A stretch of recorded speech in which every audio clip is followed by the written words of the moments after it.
Financial Gossip Show, the place where we spill the hottest tea. I'm your favorite host, Hannah. Come on, be for real. You're no one's favorite. The favorite of this program is me. But enough about me. Today we have some special guests.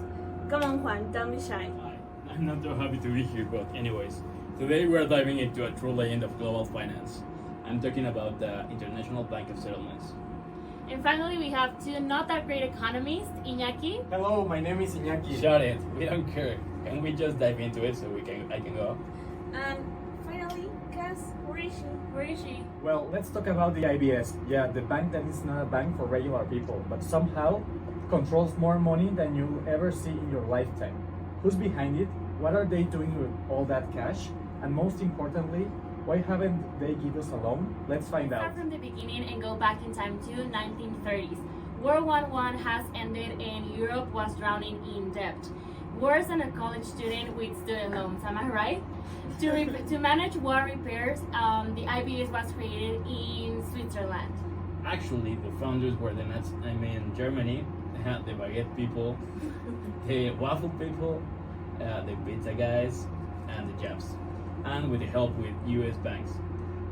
Basically the big shots of the bank. Sorry, that interview with economists drove me crazy.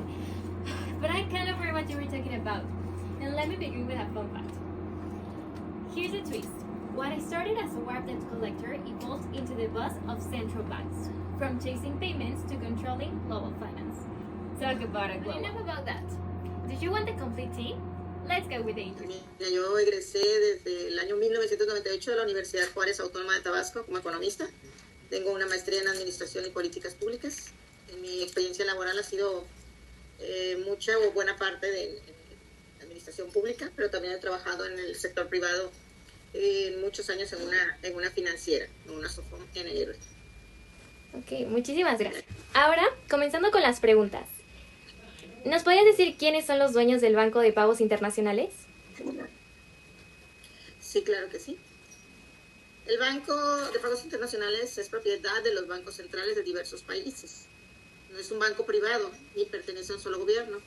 Es una institución internacional cuyos accionistas son los bancos centrales de países miembros. Ok. ¿Y qué aportaron los países fundadores del Banco de Pagos Internacionales? Bueno, primero en su fundación en 1930, Alemania, Francia, Reino Unido, Italia, Bélgica y Japón, junto con bancos de Estados Unidos, aportaron capital y establecieron su estructura operativa. Inicialmente, su objetivo era facilitar el pago de reparaciones de guerra, pero con el tiempo su rol evolucionó hacia la supervisión de la estabilidad financiera mundial. Ok. Y hablando sobre términos financieros, ¿cómo funciona? Es decir, ¿quién aporta el dinero? Los bancos centrales financian el Banco de Pagos Internacionales con aportaciones de capital. A cambio, reciben servicios financieros, análisis económicos y apoyo en políticas monetarias. Además, el banco genera ingresos por sus actividades financieras, como la gestión de reservas internacionales. Perfecto. ¿Y por qué se le conoce como el Banco Central de los bancos centrales?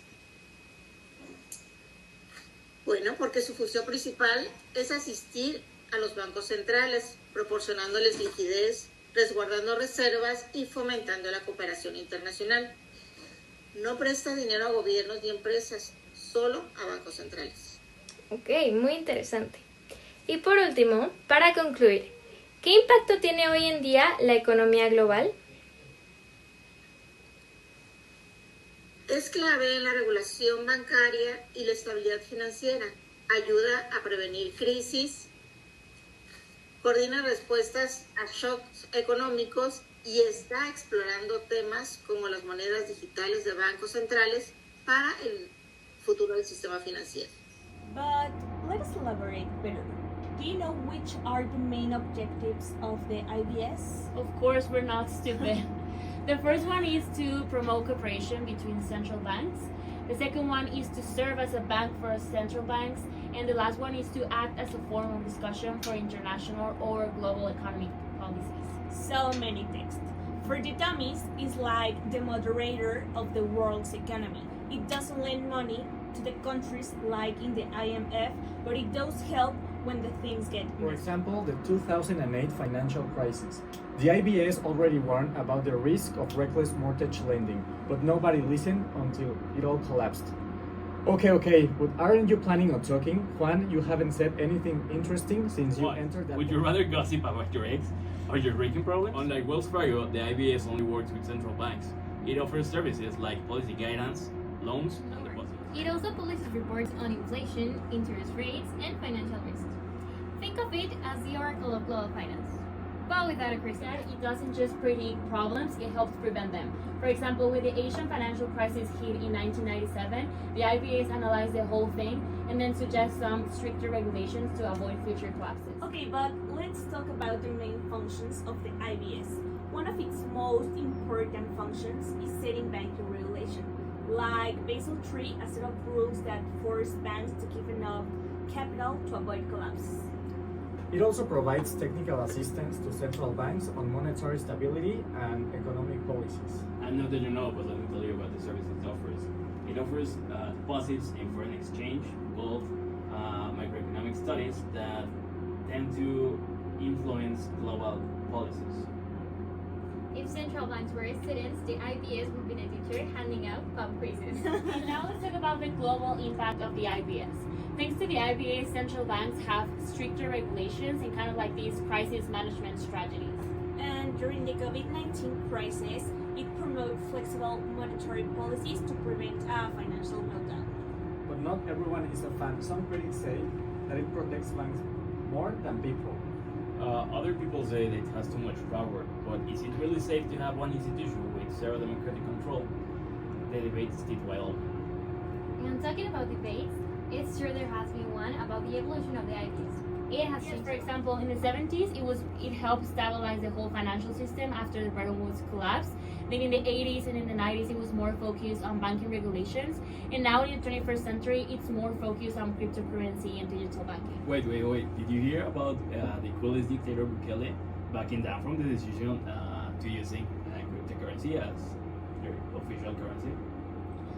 Talking about dumbasses, did you hear about the tariffs imposed by Ecuador?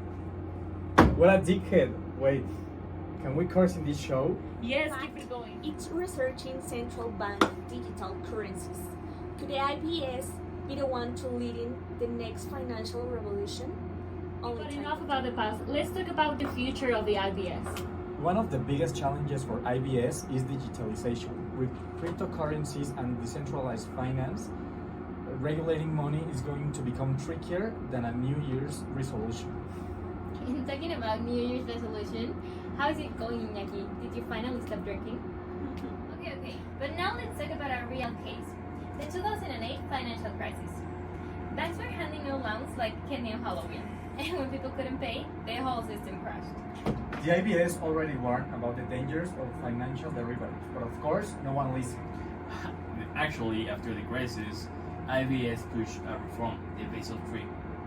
A perfect example of how the IBS play a major role in global finance, even if people ignore it until it's too late. And that wraps up our deep dive into the IBS. The bank no one knows about but secretly runs the show, like all of your exes you guys keep going back to. Is it a financial superhero or a hidden villain? That's the big question. One thing's for sure, like it or not, its influence on the global economy is massive. So, when the next crisis shows up, you know who probably is behind the scenes. And that's all. Thanks for watching Financial Gossip Show. Don't forget to follow us and stay tuned for more juicy gossip. Or the IBS might just come and regulate your bank account.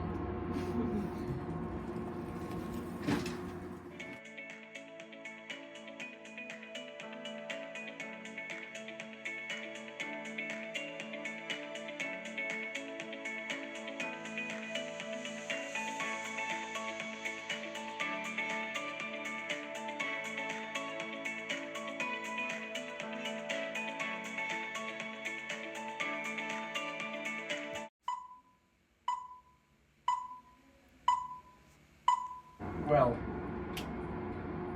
mierda. Going back to... No, you're good. ¿Solo? De lo que sea. Lo que sea. ¿Ya estás grabando? Sí, ¿O no? permito que hables. ¿Pero más fuerte o más bajito? No. Así, Fuerte. más conversación. Normal. Solo oílo ¿O todos. quieres Todos, que como te sea. gritar un poquito Hola, más? hola, hola. Ajá. Realize the whole thing. ¡Puta madre! ¿Qué? I also probably not.